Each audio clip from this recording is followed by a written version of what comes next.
Sturgis departure day. Mass pandemonium and insanity and disorganization and putting things at the last minute. You can hear a compressor because I haven't aired the tires up on my truck, so I have to do that. And none of the batteries are charged for the compressor. It's going well. It's really going well. Limped the chopper up to the storage lot. It died for no reason. Got it started again. Got it back up there. So things are going as you would expect. You know, no surprises here. So what I'm gonna do? We're gonna go to the storage lot. We're gonna move some bikes around so we can have the 3 in there that I need. And then I'm gonna hit the road for Tifton, Georgia tonight. I'm gonna get the rig washed along the way because it looks like a homeless person's been living in it under the railroad tracks. But let's kick this shit off.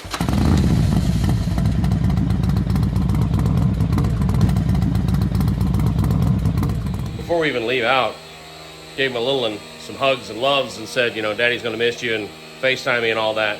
She stopped and she looked at me and she goes, be good, be responsible, and don't die. She's become the parent. We've had this discussion on Instagram before, but I am her employee these days. All right, let me finish this crap, get up there, we'll start loading. Yep. We're making time now. 67 miles an hour. I learned from the multiple blowouts that I've had over the last 18 months pulling that my happy number needs to be 67 miles an hour. Otherwise, my tires tend to separate the sidewalls from the tread. And I am tired of changing RV tires on the side of interstates. So I am 67. I've only been on the road 100 miles maybe, and I'm already losing my freaking mind going this slow, but 'tis what it is. So, yeah, this is how exciting Florida is. I think everyone thinks that there's like gonna be like an ocean right there, and like bikinis and bars, and that's A1A. This is the turnpike. Hundreds of miles of this. And the problem is, you end up with like a truck and an asshole, and they just like go 10 mile an hour under the speed limit. I am super conscious of that. So even though I'm going, I don't know if you can see from the heads up display, but I'm going 3 mile an hour under the speed limit right now. But I do not, you know, clog up the road. I'm anal retentive about that and make sure that I stay out of the way. But yeah, this is me for the next many days. Kind of hard to do videos from the road because just nothing interesting happens. Hopefully nothing interesting happens. I guess what we'll do next, I'll check in when I get to Tifton Harley. They'll be closed, but I think that I'm just gonna sit out and have like a white trash camping session in their parking lot, which would be fun. Should I get the grill out there? No, I'm not gonna do that. You imagine like setting the grill up, like flipping burgers at like 2 in the morning in their parking lot?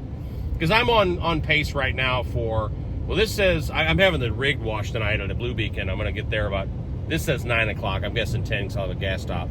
But I'll stop at Blue Beacon, have the rig power wash just because it looks like shit right now. And then I'll go to Tifton Harley, which is 1 mile up the road from there. So it's probably, I don't know, damn near midnight before I'm parked up and running the generator and getting some rest. So, but we'll check in as amazing things happen. We're making progress. We're up at the villages where old people contract sexually transmitted diseases a lot. Y'all think I'm kidding? No, I'm serious. Look up the villages. Like, it's a retirement community north of Orlando. And it's a thing, man. Like, there's a lot. It's like, oh, is it 55 and up? I think but it's a cool place to retire, but they're swingers, man. They're like elderly swingers all over the place in the villages. Supposedly you hang, this is all over the news down here, you hang a loofah from your car, and the color of the loofah says like what you're into. Like, I like to watch, I like to have full action, I like, you know, it's like, I don't know what the colors are. Google it. I'm telling you, the villages, old people catching STDs left and right. I mean, they know how to party, so that's kind of cool. You start seeing trailers and stuff and wondering if they're all on their way to Sturgis. Trailers with bikes on them and some bikes loaded down. That's a lot of trailer for a Jeep Gladiator. Anyway, one thing you see about America when you go on a nice long road trip if you're somebody who tows and, you know, hauls an RV or whatever. I don't know what it is about us as Americans, but we like to tow shit with not enough vehicle. Like, it's hilarious how often you see 10,000 pounds being towed by a frickin' Chevy Tahoe.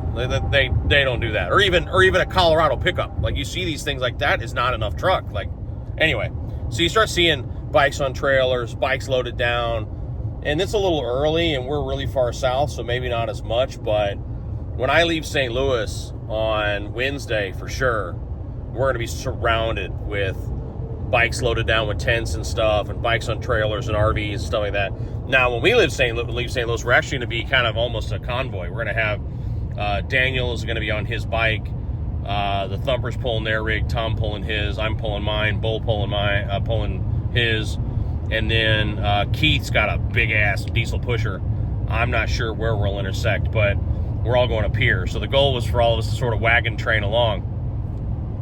We'll see how my 67 miles an hour does that. I know Tom does that. I'm pretty sure Thumper probably does because his rig is 9,000 feet long. But we'll see. I mean, I wonder what Keith travels. He'd probably go 70, 75 miles an hour in that thing. But that's been shown that the tires on my rig can't withstand faster than, 70. So I go 67 or something like that. But I've been known to touch 80, 85. And that was too much. So, I am now 5 miles from my fill up. I always fill up at night. Little top tip for you there. Don't fill up in the morning. Everyone's filling up in the morning. That same thing holds true at the rally. Fill up at night before you get to where you're going. So I stop and fill up, and then I'll be at Tifton here in a bit. So that ain't bad. There's like 390s in South Florida. We'll check in a minute to see if the bikes are still standing up. Nothing blew out of the bed. Always nerve-wracking when you do this. Yeah, that's from Friends Pasties, you ever wonder? From Daytona.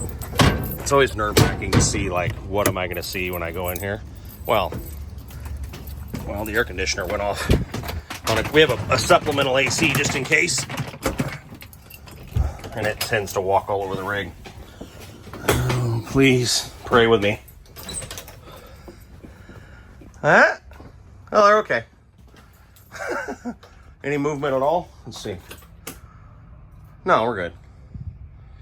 Okay. Well, this is what I'm living in tonight. We'll check in later when we get to the final spot, but no, they're lined up the way they were. That one had a little bit of a rant to it, but we pulled them every which way but loose, and they ain't going nowhere, so. All right, let me pull this forward and fill up the generator, and then we'll get on down the road. There are times where I wish I had some sort of camera inside the truck. Just a second ago, I reached into my little Kamimoto cooler fridge thing and pulled out a Coke, and something poked the can or something as I was pulling out, and it started spraying all over it. I was like, oh, Jesus! Like, there's Coke on the stereo of my truck. There's Coke on the windshield. It's dry on the door now. My jeans are soaked. I actually had the, quick thinking, I guess, whatever, to open the window and hold the can outside until it was done spraying, but why does this shit happen on road trips? So, anyway, I'm 99 miles from a truck wash, and then we'll be done for the day. After the truck wash, we'll go to Tifton Harley and just throw the slide out and watch TV and find something to eat, and then we'll be done for this riveting day of driving. Thought it was dark, came around a turn, clouds cleared, and look at the color. I don't know if you can tell in the video, but the sky is just freaking amazing right now.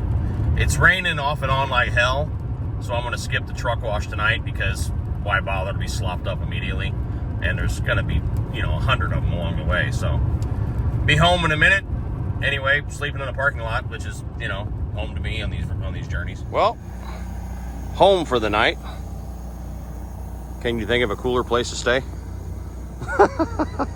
So this is Tifton Harley Davidson in Georgia, and the funny thing is Dad and I realized that we have a story with Tifton. They saved his ass once. So you may or may not know, my old man loves to ride his trike long distance. He's got an old Triglide Ultra now, but he used to have a freewheeler, and it was like the first year of the freewheeler or whatever.